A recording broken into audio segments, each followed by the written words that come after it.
আরে ভাই এই জায়গাটা দুই আরাম হওয়া যাবে। ভাই আমার ডর হরে কারণ আমি পানি দিতে ব্যবস্থা করতেছি। উড়ান তো স্যার।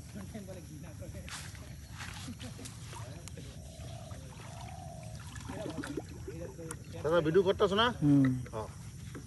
ভাই হয়ে গেলে কিন্তু গেল ভাই। পর্ব করে তোরা পানি তুলে দেই। আমরা পুকুরের পানিতে মানে চাল দিতেছি গ্রামীণ ঐতিহ্য ফেরত আনার জন্য।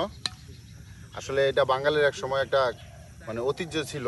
এখন তো আমরা মানে চাল দই এই লাইনের পানি দেয়া, এরকম পুকুর ঘাটে চাল দেওয়ার কোনো নিয়ম নাই বা সিস্টেম নাই। নাই